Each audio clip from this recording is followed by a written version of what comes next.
see new and familiar faces. Yeah. Welcome all. Thank you very much for coming. I'm Anna Curtis. I'm a member of the Board of Trustees of FETE and chair of the External Relations Committee.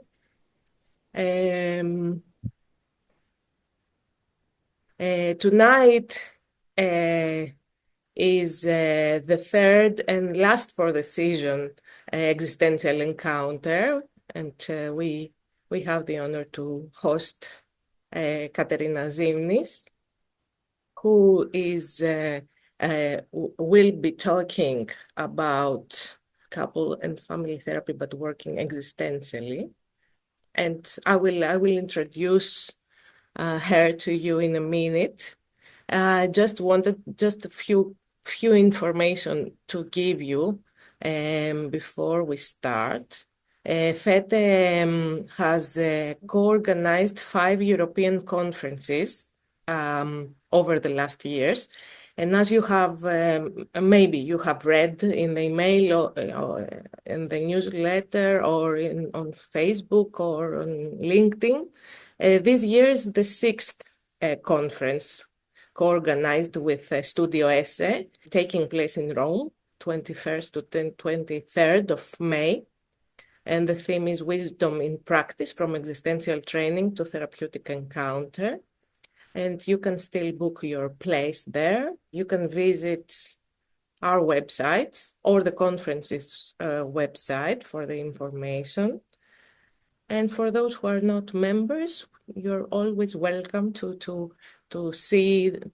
look at our website and join us as members of FETE. And now I'm going back to Katerina Zymnis. I wanted to introduce her to you. Katerina is a founding member, co-director, trainer, and supervisor at the Hellenic Association for Existential Psychology, Zymnis in Greece. And she is a founding member of FETE as well. She works as a psychotherapist with individuals, families, and groups in private practice. And since 2004, Katerina has been teaching in several postgraduate programs at Pantheon University in Athens, in Greece, at the University of Thessalia, and at the Hellenic Society of Positive Psychology.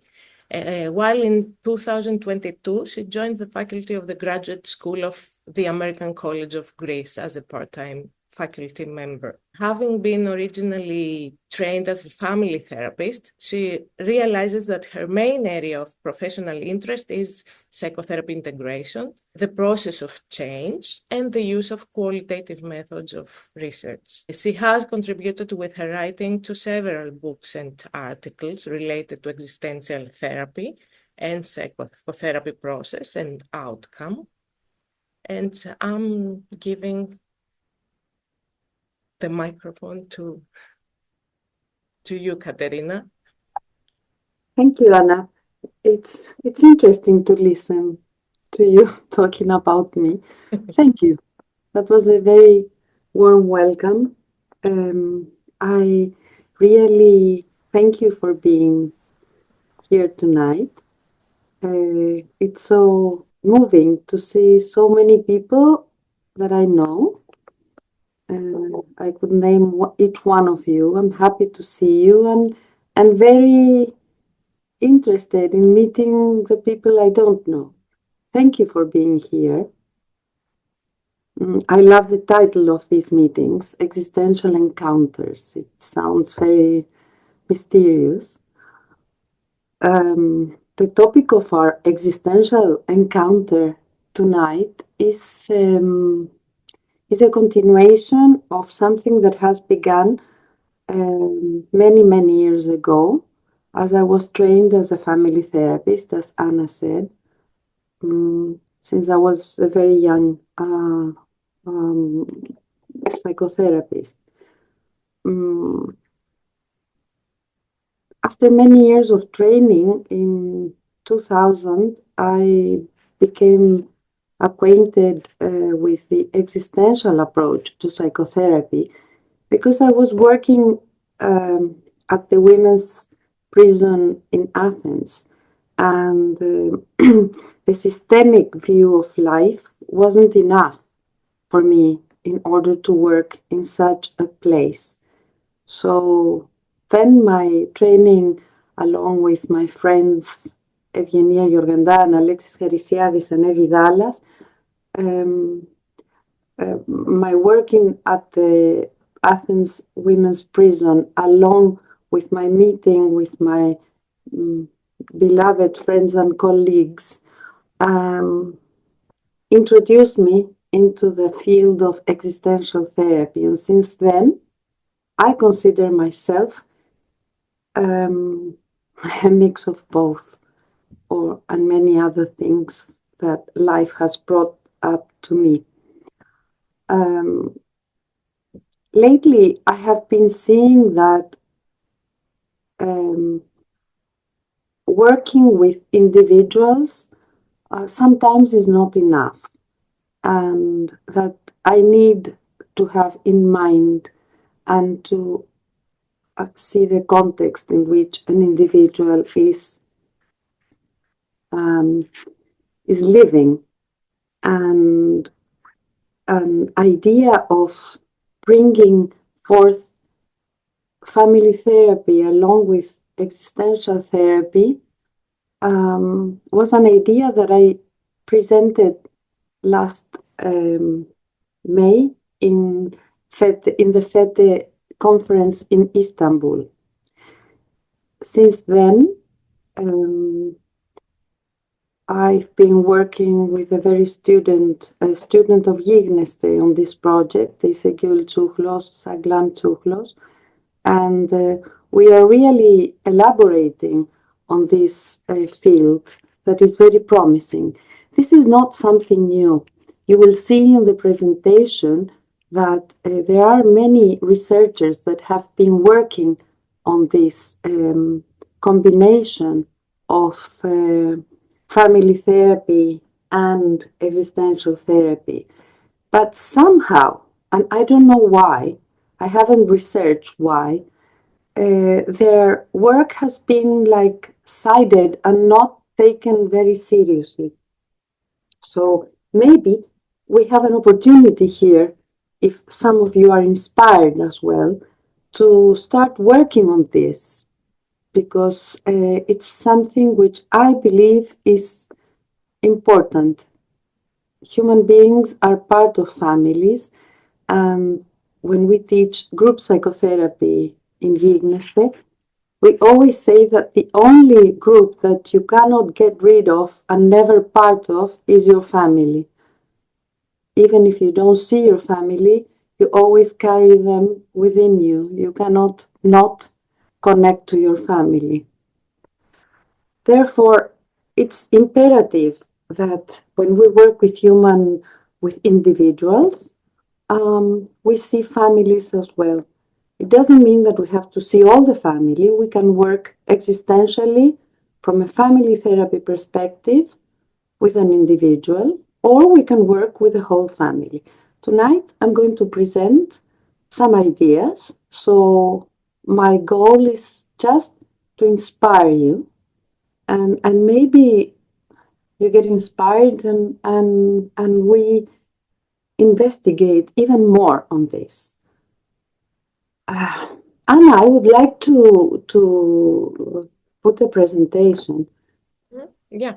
I suggest is that maybe I interrupt the presentation at some point so we can talk a little bit, because I will be very sad to only talk and not hear from you. Do you agree? Right. Okay. You are invited also to interrupt me and to ask questions and comments. But I will try to do it myself, so we go back to our main room and be able to discuss what's happening. And please follow your reactions, because I would be enthusiastic listening to your ideas, your reactions, and your doubts, and maybe different ideas here. Okay, So I will share my screen. So the title of this presentation is Between Connection and Differentiation. Differentiation is a very typical world of systems family therapy. We will explain. Some of you might be very familiar with this term. And we will play around this concept a little bit. We will be talking about what is existential family therapy, what is the evolution of family therapy. I will be very brief about this. We will talk about how we bridge individual and family perspectives in existential therapy. We will name the core theoretical concepts, and we will work on interventions and therapeutic process. I also have prepared something about couples. I hope if we have the time to touch this subject of couples, which is a very special topic in family therapy. So what is existential family therapy? It's an approach to therapy that integrates existential psychotherapy and family systems theory. There's a difference between family therapy and family systems theory. Family systems theory is a way of viewing family therapy. So, what this conception of therapy does is that it creates a therapeutic space in which both the individual experience and the relational context are taken into account. It addresses existential themes within the family dynamics and acknowledges the interconnectedness of family members and their shared experience. It recognizes each individual's unique existential concerns and mainly search for meaning. It enhances self-awareness, experience, promotes authentic communication, and addresses connection and differentiation as necessary for family growth. Existential family therapy draws on the history of family therapy. It evolved from first order cybernetics. I will not get into that because that's a whole class I'm teaching, by the way, now at the American University of Greece. But it's a whole view of the creators of the people that originated family therapy. But mainly it's based on the communication patterns of systems, of families, which are considered systems. And basically, family therapy was created because there was a shift, especially in Palo Alto, from individual pathology to interpersonal dynamics. In a nutshell, the people of the MRI, Mental Research Institute, with Bateson, Jackson, Haley, Václavic, believed that pathology was created by miscommunication and by the existence of double-bind messages, which meant what I say is not concordant with what I mean.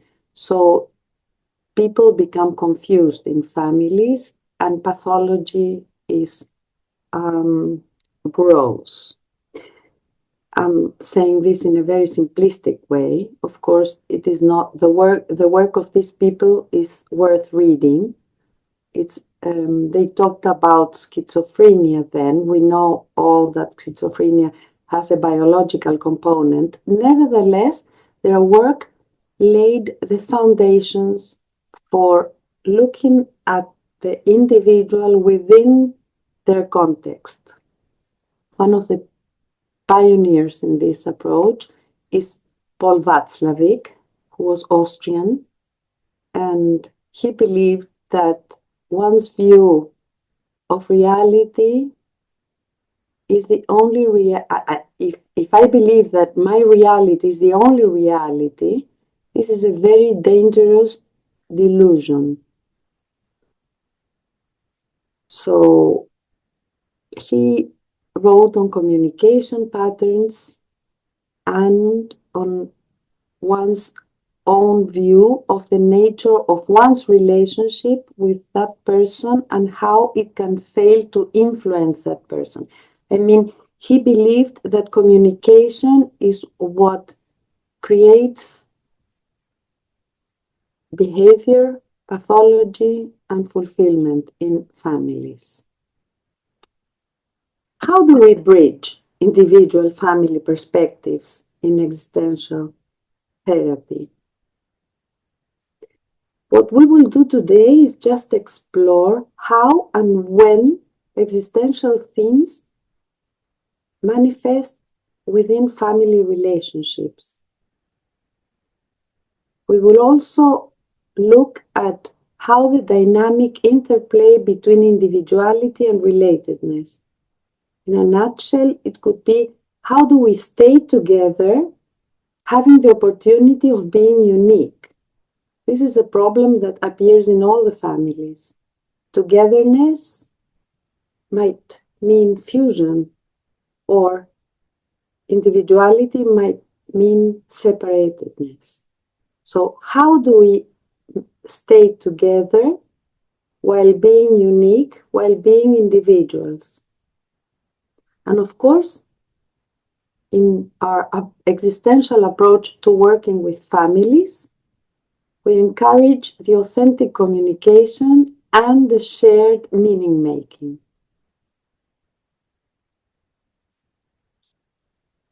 Let's see a little bit what we mean with the term interconnectedness.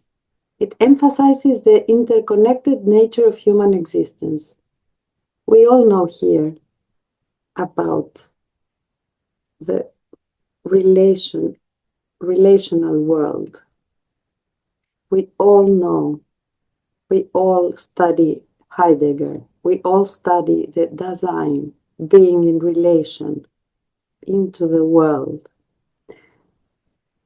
Being in relation highlights the impact of relationships on individual well-being. I would say being. How we explore relationships, how relationships influence the sense of self, the sense of identity.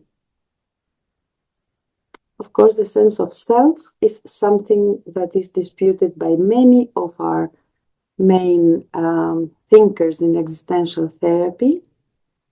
We could say that relationships influence the sense of our multiple selves. And of course, being in relation means navigating autonomy and interdependence within the family system.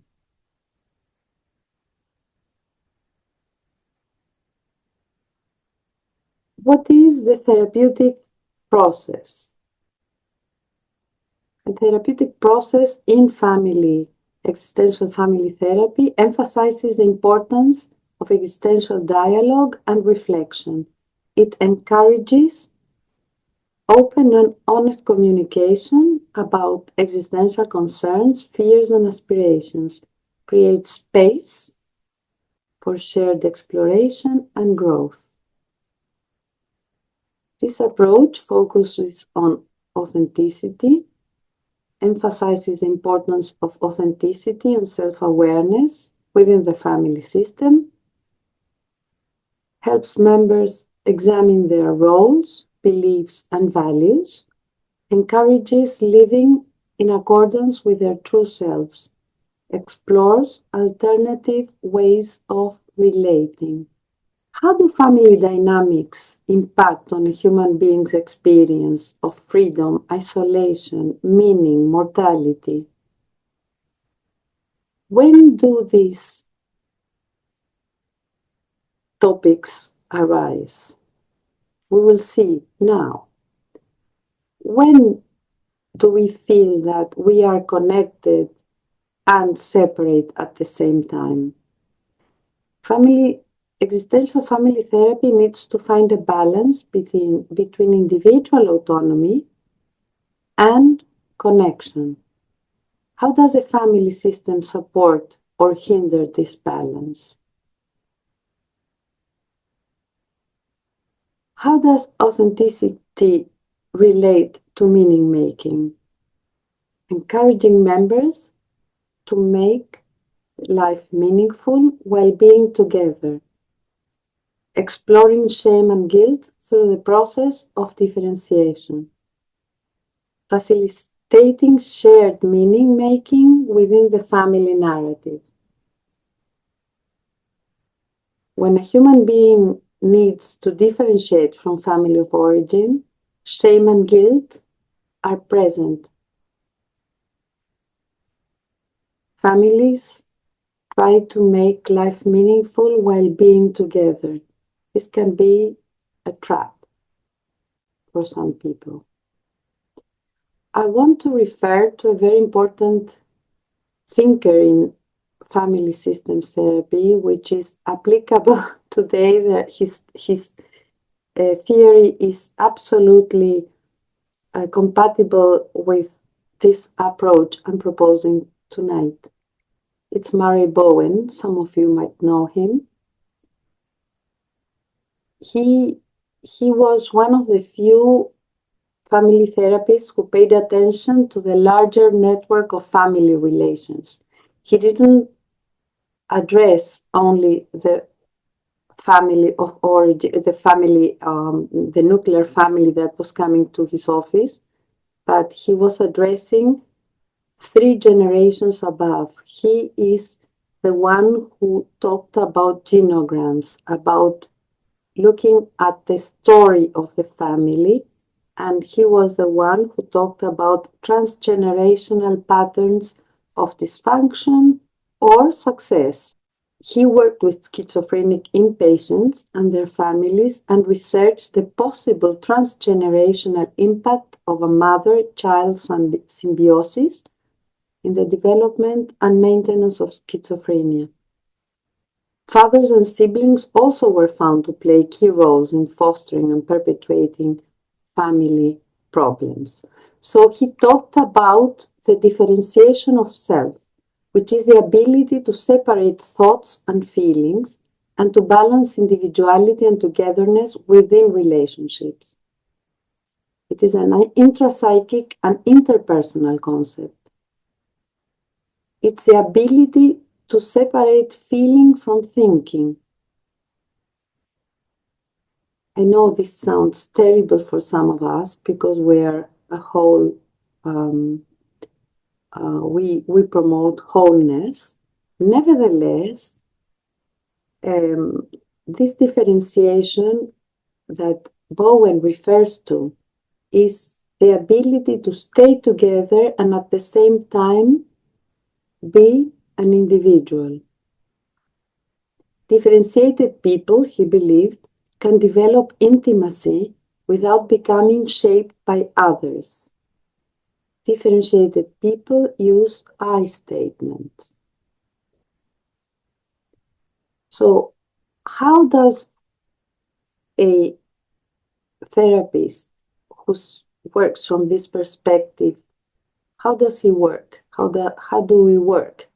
First of all, when a family comes to our office, we create a therapeutic space, which needs to be a safe and supportive environment for exploring themes. Emphasis on empathy, presence, and authentic engagement.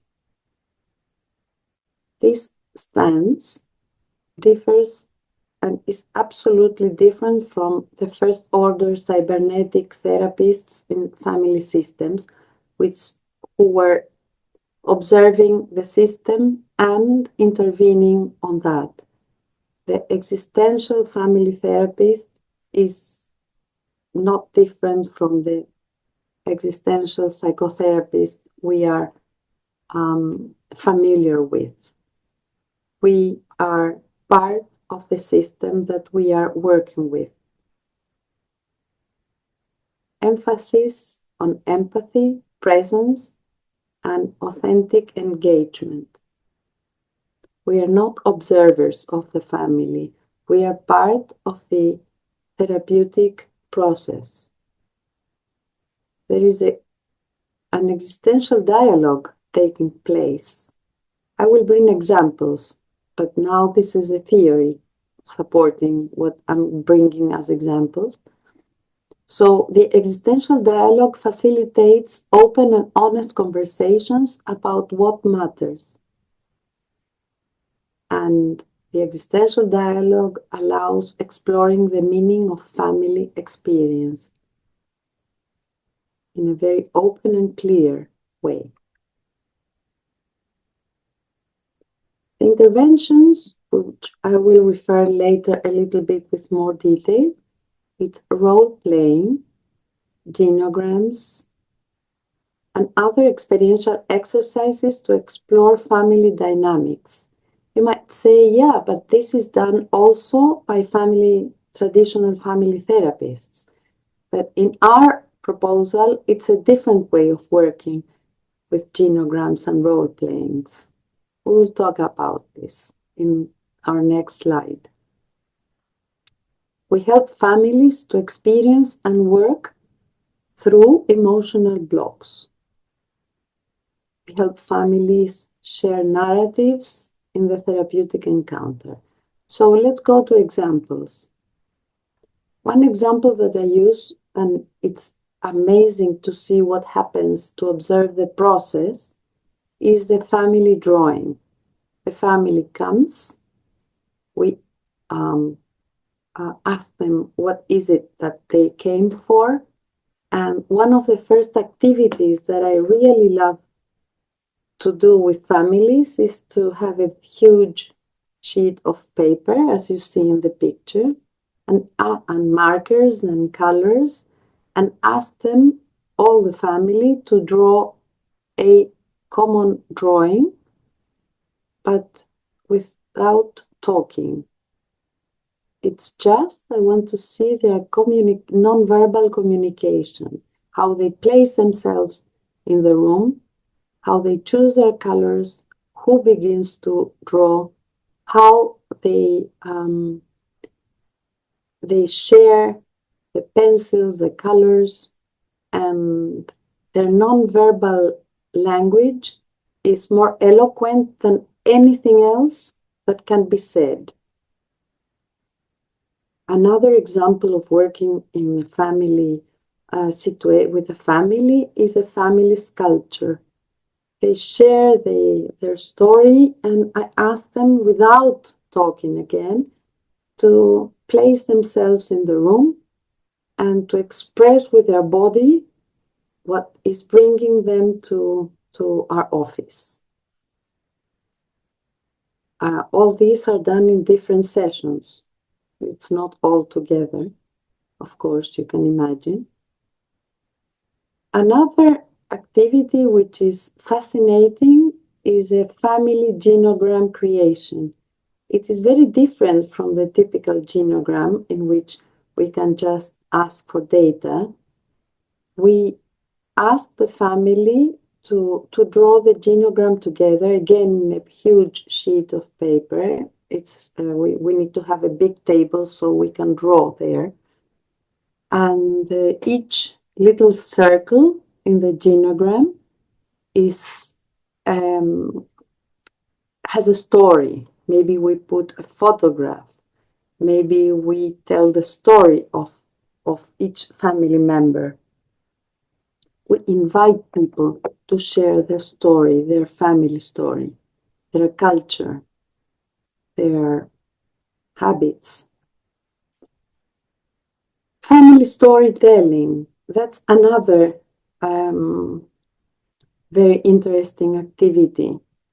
We sit down in a circle and we share stories of the family. This activity, I became acquainted with this activity as a very young girl.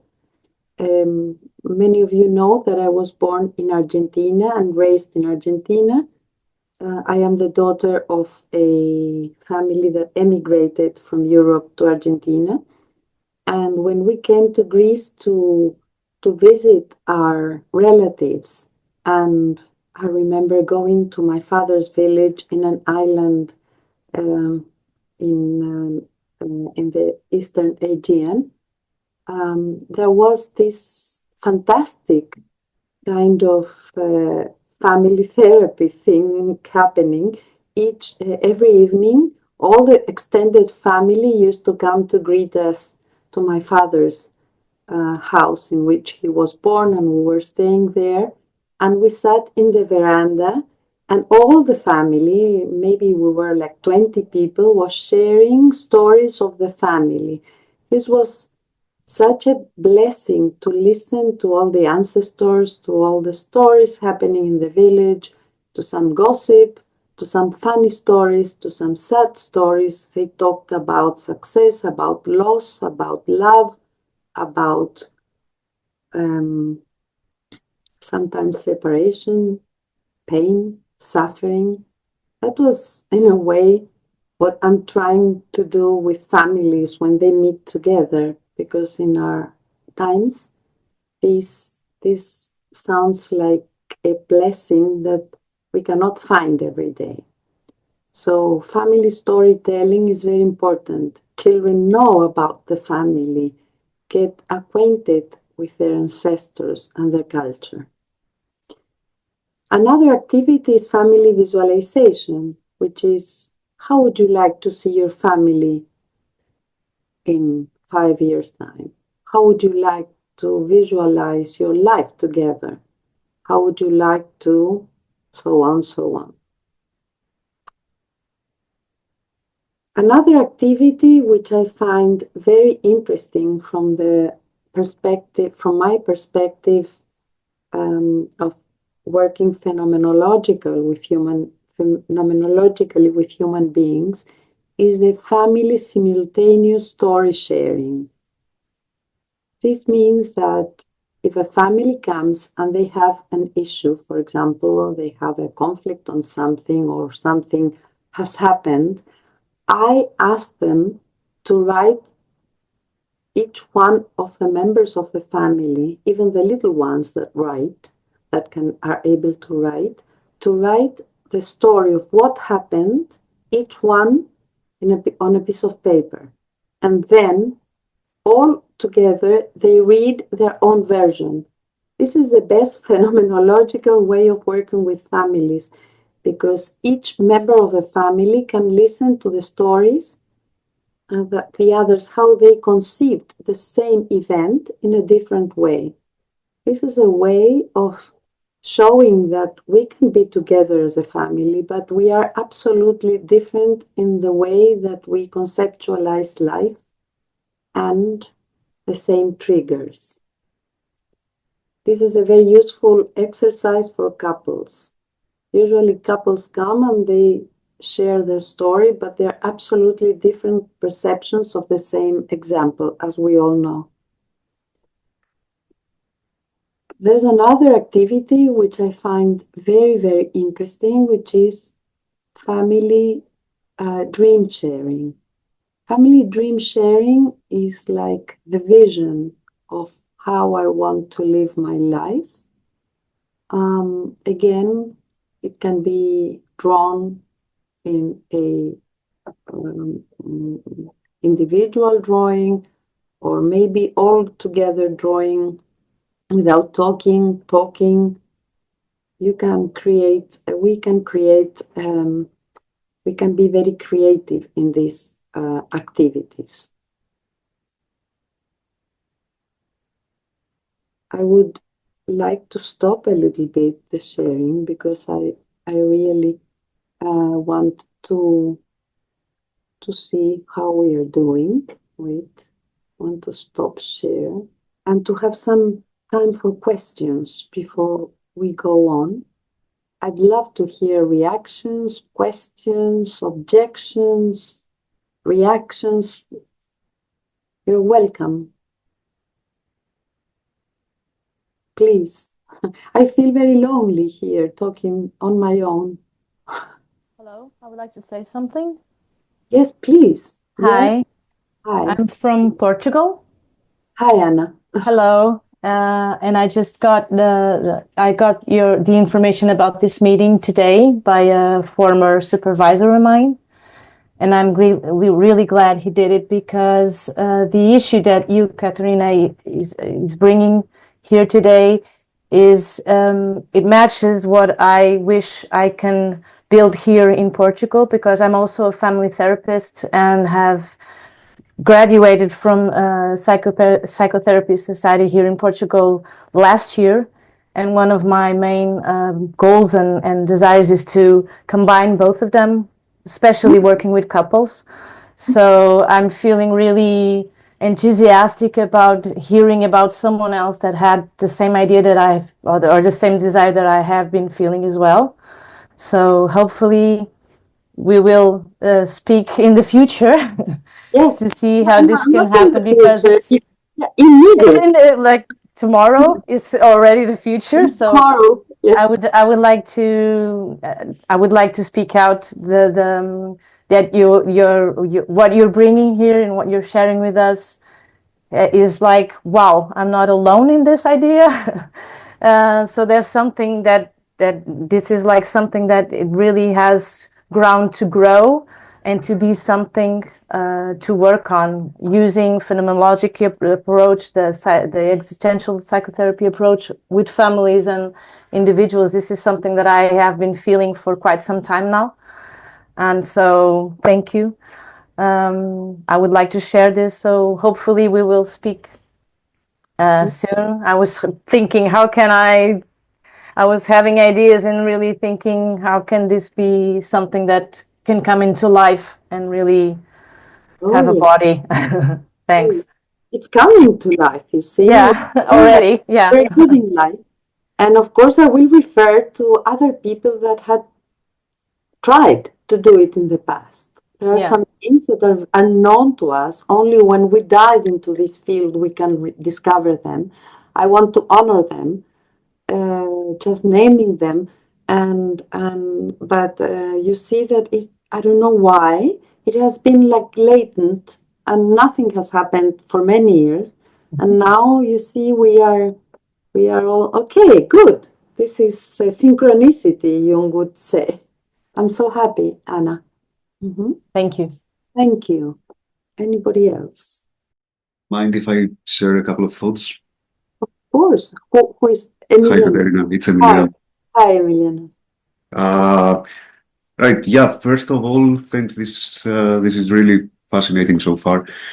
I have written down several of my thoughts, and I find it very difficult to pick one to sort of share with the group. But I came across like a vignette that might sort of bring several of them together. So I would like to share a very short story or a saying, basically, by this Lacanian psychoanalyst, and I do apologize in advance for bringing this into the center, but bear with me.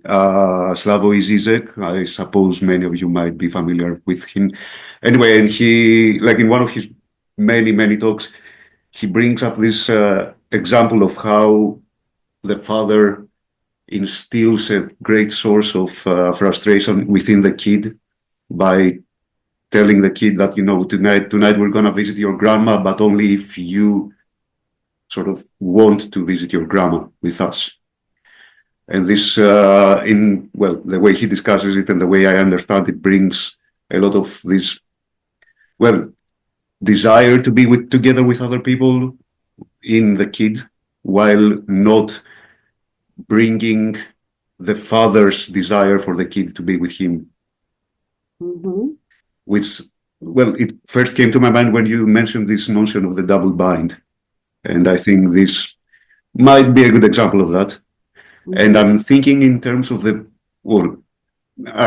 I hate to say terms such as like a typical Greek family, but I'm going to say it. So a typical Greek family where I can very vividly imagine the grandma of the kid also telling the father of the kid, yeah, I want your kid, I want my grandson to be with you tonight, but only if he wishes to be with you as well.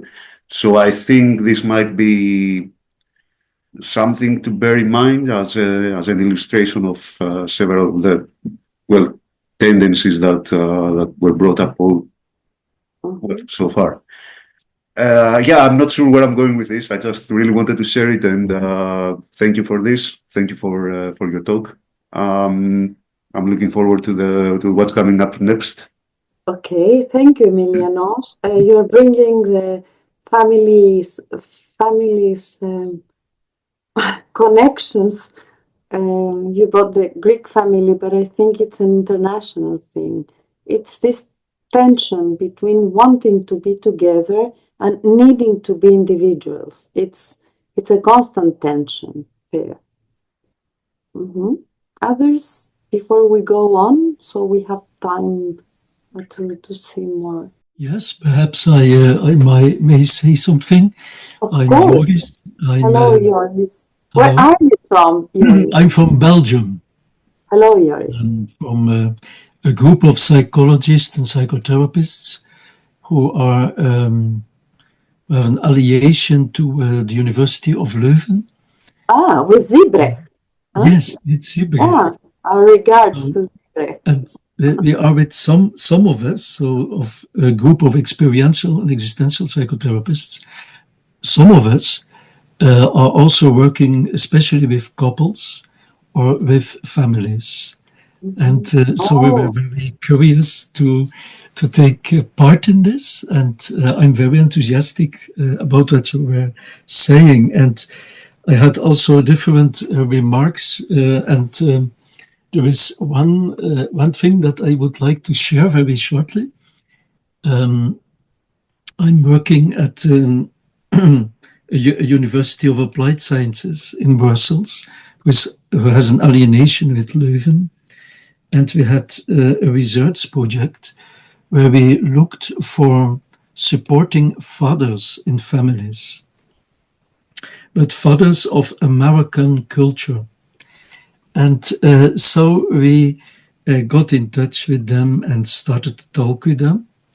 And we had a qualitative research project in which, in fact, they were sharing their stories of their families.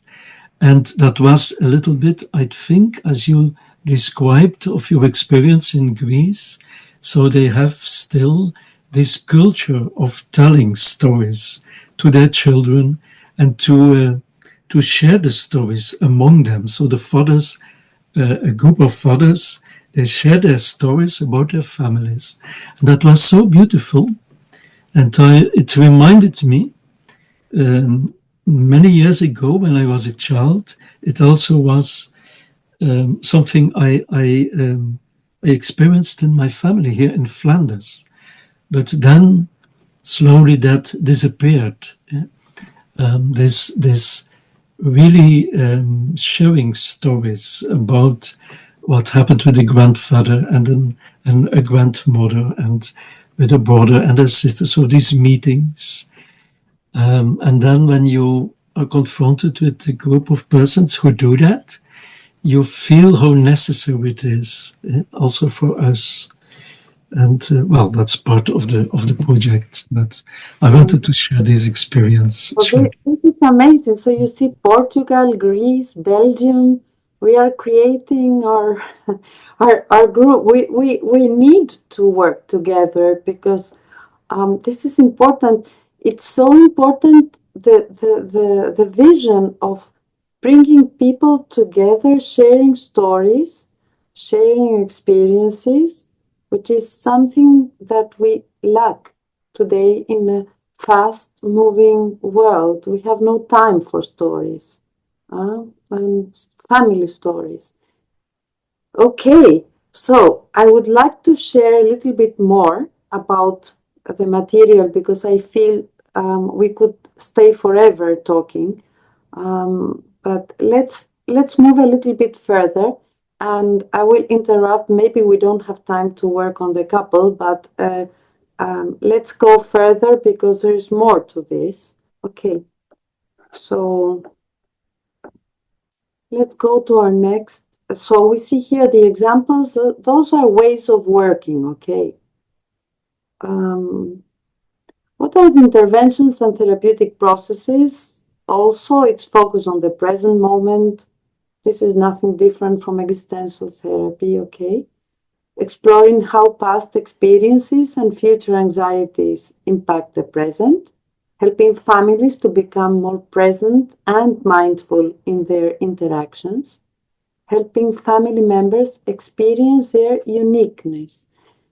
Because, families can be a beautiful way of becoming part of a crowd and not being able to feel unique. And we need to feel unique in our families.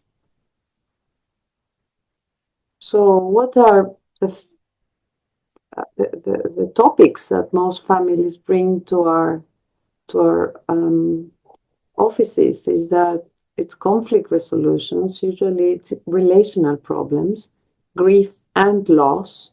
And grief and loss is not only death, it's the grief and loss when family stages, when the family life cycle changes. We will talk about this in our next slide. Life transitions and intergenerational trauma. I want to focus a little bit on life transitions and the grief and loss that entails. This is a typical classification of life transitions in the family life cycle. You see that the stage 1 is leaving home, when emerging young adults leave the family of origin. Stage 2 means joining of families. Usually it's through marriage. Stage 3 is families with young children. Stage 4 is families with adolescents. That's a big challenge. Stage 5 is launching children and moving on at midlife. The empty nest syndrome, families in late middle age, and families nearing the end of life. So you see that all the stages in a family life cycle, life transitions brings many of the existential issues that a crisis changes the system, and the system needs to organize. Each life transition brings a crisis. Even the birth of a child, when a couple brings their baby, their first baby home, and the second baby, and the third baby, the system, the family needs to reorganize itself. It's a rebirth of a new family in every life transition. Therefore, many problems, conflicts, and good things may arise. Even with good things, a family changes. So let's see what are the core concepts of existential family therapy that we have to keep today, a take-home thing.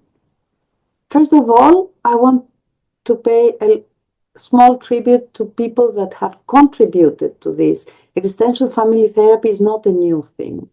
We are creating an advancement. What I see is happening in Belgium, in Portugal, what we are trying to do here in Greece. But there are some pioneers like Jim Lance, like John Kay, like Haldane and McCluskey, like Laura Lynn Armstrong, and Paul Václavic. Of course, these are the people that have tried to write about an existential family therapy approach. But if we dive into our own people from the existential approach, like Rollo May, like Ernesto Spinelli, they all talk about relatedness. Heidegger, they all talk about relatedness, being in relation, the impossibility of not relating. What we are trying to do here is just frame it within the boundaries of families. So here are most of the concepts. Existence precedes essence, which means that a family brings the essence. First, we have to create a family in order to talk about concepts. That family therapy focuses on helping families find meaning and purpose for change rather than just solving problems. This comment, just solving problems, reminds me of some approaches of the first family therapists, like structural family therapy created by Salvador Minuchin, or strategic family therapy created by Jay Haley. I'm not going to deconstruct these big names because I had the honor, for example, to work with and to be trained by Salvador Minuchin. He's also from Argentina. He was, because now he passed away. And I had the honor of being with him one whole day, visiting Greece with him and his wife, because I was asked by my training institute to show him Athens and Greece, Athens basically. And he was an excellent professional psychiatrist and he did many things, but we have to bear in mind the work that was done in the 70s and the cultural frame in which family therapy was created. Minuchin, for example, worked with people from the slums and he was trained as a psychoanalyst, and he understood that he didn't have the time to be working for many years in deep therapy just to understand when some things or to be able to bring the unconscious to consciousness when the family was destroying itself. So he needed to be interventive and directive. The same with the people from Palo Alto. So existential family therapy is based on participatory subjectivity, which means that therapists engage in empathetic and connected relationships with families, rather than maintaining distant objectivity. How do we investigate? How do we research what is happening, which is absolutely necessary to have to be researching on what we do? Qualitative phenomenological understanding is valued over clear, precise quantitative knowledge. The therapist needs to be empathic and connect with the family. The therapist needs to be present and understand and feel the family's pain. Families are seen as capable of intentional change, not just reactive to patterns. People being members of families are not doomed to the family they were born in. They have their power to change. They are not doomed to patterns of the system. This is what we believe in existential family therapy. We encourage family members to give freely to each other rather than focusing on balanced exchange. We acknowledge the importance of the past, the present, and the future in the family's experience. When we talk about the future, it's the vision that this family has of itself. We believe in authentic living, helping families live genuinely and meaningfully rather than just effectively. It's not about being functional. It's about living meaningfully. we value unexpected positive changes that demonstrate the family's freedom. For example, I will share something. 2 years ago, one of my kids gave us a very beautiful positive change that shook us to our core, because he decided to live with his family, to leave Europe, and to go and live in New York. So you might imagine how we embraced this with happiness. Of course, it wasn't easy, and it wasn't easy to embrace with happiness. I'm just being a little bit sarcastic about myself, but not sarcastic, but I'm joking. I want to say that it wasn't an easy decision, but finally, I was very happy that he had the freedom to communicate this in a clear way, being able to decide for his life, and still be part of our family. Families are free to change and to resist change. Limitations are the backdrop of freedom, we say. There's a lot of mystery. We have to acknowledge in existential family therapy the limits of logical understanding and the importance of feeling and our intuitive insight. As I said, qualitative methods are preferred for deeply understanding family experiences. And the therapist, of course, is a professional who has to be very well trained, but therapists, as Bugental says, are also artists, because therapy is not only science, it's science and art. And this is a very important slide for me. We need to take into consideration the frame in which the family is living, the historical frame, the geographical frame, the cultural frame, and of course the political frame. I would like to stop for a while again, and let's talk. Because I see this group is fantastic for talking. Again, I will invite you to share ideas, reactions, objections, any questions, any reactions.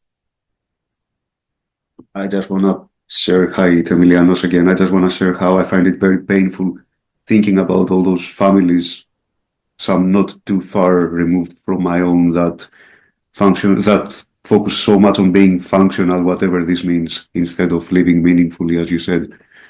And yeah, well, I don't know, communication within family structures is often a tricky part. That's what I'm thinking about. Thank you, Eliane. We haven't talked here about boundaries, for example, because while talking about connectedness and separation and differentiation, we need to talk about boundaries and how we visualize boundaries in the existential approach. Any ideas? Any comments? Can I say something? Of course. Yes. Well, when you speak about boundaries and considering them in an existential way of thinking, what comes into my mind is the importance of facilitating the awareness of people's needs and how they can communicate those specific needs, and how sometimes they can ask what they need for those specific needs to be met, which is something very, very difficult. even in individual psychotherapy, for example, for them to be able to ask what they need from their psychotherapist, what they need from psychotherapy. So I think that sometimes people mixed, this is my opinion from what I live in my sessions. Sometimes there's a mixture between saying no and actually verbalizing needs, because sometimes no is not the only way of setting boundaries. Speaking from within, what I recognize that I need from this specific relationship or person is also a way of tracking delimiting our boundaries. And so I think that existential therapy helps us by doing that, by helping us feeling the possibility of what do I need in this specific situation or with this specific relationship. So it validates that possibility, and that for me is a way of working with boundaries, which is very important in what you said in terms of being independent and at the same time belonging to a system, to a family. I don't need to say no or to be away, I don't know, whatever, 100 kilometers from my family to feel that my needs are being met. Sometimes I need to tell them what I need and to figure out if it's possible or not, because sometimes it's not possible. So that's my view on that. I absolutely agree, Anna, and I don't know in Portugal, but sometimes here in our culture in Greece, it's sometimes setting boundaries and differentiating from the family of origin might be seen as like leaving the family or like abandoning the family. And so we talked about this in previous slides, that many emotions, such as feelings such as shame, guilt, might appear. So this is why some topics need to be addressed in a family setting, which is very important. I want to make clear that we can work with families, we can work with individuals. There's a beautiful work written by Boscolo and Bertrando. These two therapists belong to the Milan School of Family Therapy. But the idea is that we can work systemically with an individual. So we can work from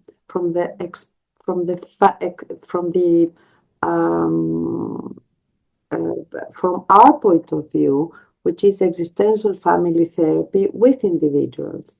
For example, in my practice, when an individual client comes to my office, I always work drawing their genogram, asking about family relationships, because I can never visualize a human being without knowing where he stands in his family, in their family.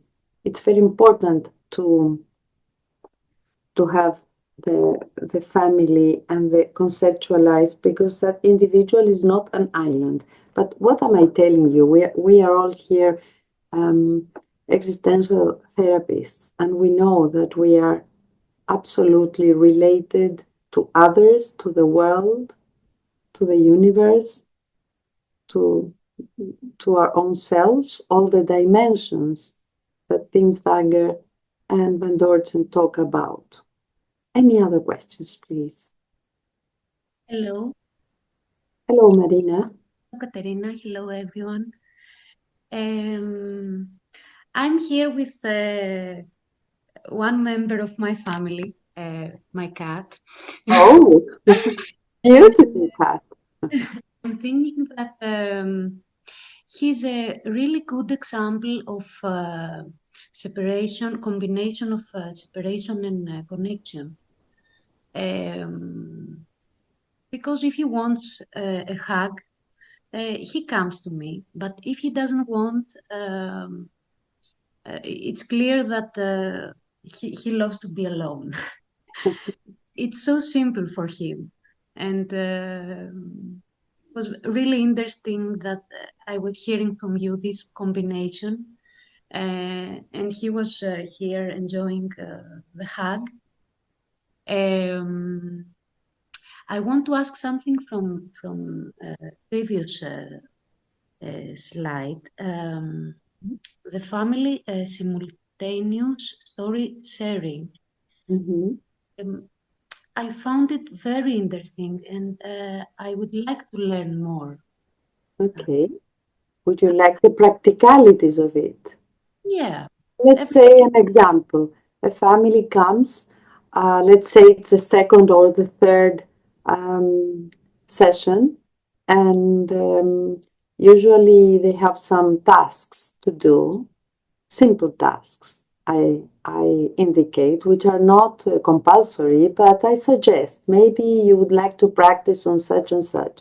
And let's imagine this family comes to our office and they said, oh, you know, we had a huge conflict because that task didn't work. So we had a huge fight. So before one of the family members shares the fight or the conflict, I take piece of paper and I give each one of them, of the members, of the people that are present in the session, a piece of paper and a pencil, and I ask them to write their own version of the story. And they write they write down their ideas, a paragraph on how the conflict began and what happened with details. I ask them to really to describe what happened. And then what I ask from each one of them is to read aloud what they wrote. So each one is listening to what the other experienced. And you will be very surprised that they have different stories. This is magical when we do it with couples, because same events are told in an absolute different way. And so this is very helpful, because then the therapist might ask, so who is right? Everybody's right. But everybody needs to transcend, the word here is transcend themselves, in order to be able to listen to the other member's point of view. Very phenomenological, as you see, this activity in the family system. So Marina, you reminded me when I was training as a family therapist, then my 3 children were very, very young. And as I was coming back home from hard training, like 5 hours, I was arriving home. Everybody was, mommy, mommy, everybody, husband, children, everybody on top of me. And I was coming in my bubble of training, like in another world, and entering the house. And the only being that would really just look at me and see if I wanted to play or not, and give me time just to breathe, was my dog. Because everybody was not respecting my boundaries at all. So I entered the kitchen and the dog was looking at me like, if I said, come, it was a girl. She doesn't live anymore. She passed away, but she would come and move her tail. But if she saw that I was serious and didn't want to play, she just stayed in the corner. The others, no. I had to train them. Sometimes with success, others, no. So your cat reminded me of my dog. Her name was Lulu. Yes, we can learn from our little pets. Can I ask something, Katerina? Hello, Cindy. Hello, good evening. Where are you? I'm a colleague of Joris from Leuven, the group of Siebrecht. Okay. My kind regards to Zybrecht, please. Yeah, we will do that. Thank you. I have a question because we discussed in our little group what you call the dialogue, the existential dialogue, because we are sometimes confused. I work a lot with couples, not so with families. And my experience is that I have, or that is my perception, that I have good individual existential therapy in the presence of a partner, but that it's difficult to have really a relational existential psychotherapy. Yeah, you feel the difference? It's not because someone is talking about a purpose in life and expressing that he's searching for that in the presence of his partner, that it's, for me, it's an existential couple therapy. And so we were discussing what is the difference, and well, we had this hypothesis that maybe the question why they come, or the issue why they come, not finding connections or not connected, that might be a relational existential concern, and that we had to focus on that, the problem or the conflict, and try to use the language, existential language, for that, to help them understand that's an existential concern of both of them. But I was curious how you would look at that, and what you mean really with this existential dialogue. Yes, I think we are on the same boat, because I never talk about existential concerns in existential therapy. Existential concerns and the topics that we love to study and investigate are just for us reading our books and enjoying how we conceptualize meaning in life, and the fear of death and finality and blah, blah. No. When people, especially couples and families, but let's talk about couples, when they come to our office, they want to make their relationship work. So I absolutely agree with you that what they need to see how they will relate, how they will communicate, and how they will make their relationship flourish. Because as we know, when couples come to our office, our client is the relationship. It's not each one of them. Mm-hmm. But what we do in existential couple therapy is that we take into consideration the aspirations of each member of the couple. This is a difference with systemic couple therapy, because systemic couple therapy just focuses on the relationship. It is as if it is only the child that will never grow. It always needs pampering and being fed and taking care of and nurturing that little baby, which is a relationship. Nevertheless, in existential couple therapy, I believe that we need to take into consideration each member's dreams and aspirations. But again, it's in relation to each other. Mm-hmm. Okay. Mm-hmm. I find it difficult because I work as a private therapist, and there I see couples that come with relational problems. But my other work context is that I try to guide and counsel couples who have no relational problem, but they are pregnant and there is a problem detected in the child, unborn child, and they have to make a decision whether to keep the pregnancy and continue the pregnancy or terminate. And so there are all these existential themes: life and death, responsibility, freedom of choice, finding meaning after this interruption of the pregnancy. So in this couple sessions that I have, I always discuss these existential concerns because they're on the table. And so that's why I am a little bit confused. How do I do it when couples come with a totally different issue? Because it seems like it's two different worlds, and still it's existential work. Now I'm working with a couple that both partners have been diagnosed with cancer, each different cancer, of course.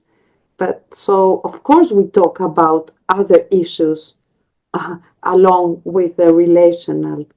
But it depends on the couple. It's a very specific. This is why I talk about also the core concept of the frame, which is the frame of the couple, not only the geographical, historical, political, but the health frame. What do they bring to the to the meeting? I must confess here, amongst all of us, that couple therapy is the most difficult work. I hope, Cindy, you agree and you empathize. Yes. I think it's the most difficult area of our work as therapists. It's very difficult. I have prepared some presentation, but we don't have the time. It's a presentation that we had created with Dr. Ora Krug. You know her. Yes. Ora Krug and I had created a presentation for couples therapy. We called it the Couples Dance for the Third World Congress of Existential Psychotherapy that took place in Athens in 2023. And it will be for another presentation. Maybe we ask Ora as well to bring this together and present it in FETE. Okay, I would like that. Thank you. But again, it's a very difficult. This is not to say that we cannot do it, but it's very difficult not to get drawn by the pathology that a couple might bring. But I really admire and show a deep respect for what you're doing for the couples that face that dilemma. This is a terrible thing, terrible thing. And I came in touch with an article in which I was coming back from an SPR conference, and I had this journal which had an article on how people that proceed to terminate a pregnancy or have a miscarriage do not have any time for grieving. There's no place for these couples to grieve the death of an embryo. That's terrible. That's another point. But we are now getting into other topics. Thank you, Cindy, for bringing your experience. Katerina, thank you very much for the presentation, and it seems that it has intrigued us. It's a good food for thought. When you talked about boundaries, I immediately, it came to my mind, freedom. Not in an anarchy kind of way, but I was thinking about Sartre and how he says freedom is what you do with what's been done to you. So Exactly. yeah, and this is for me very connected with boundaries and how you are thrown into the family, or a couple, and you have to see what you are doing with this, and not only putting boundaries to others, but how boundaries are put to you also in this. And this is, I think, the definition of freedom. And boundaries, you're right, Anna, you're thrown into a family. You don't choose your family. You might choose your partner and the creation of a family, but then you get caught sometimes into that. Yes. Yeah. You see, the field is promising and Yes, it's developing. very And nice. I think that the approach to working with families needs to be reinvented. Not reinvented. We can get the good things that have been done by the systemic community and all the thinkers of family therapy. I'm not, I love integration, but we can add something different to the field, which is embracing the individual while staying connected. This is the take home. How can I be a fully functioning individual while remaining connected to the people I choose to? So thank you, Anna. You're Thank you leaving. very much, Katerina. Thank you all for coming. Thank you all. Thank you so much. So good night and see you hopefully soon again. Thank you. Thank you so much.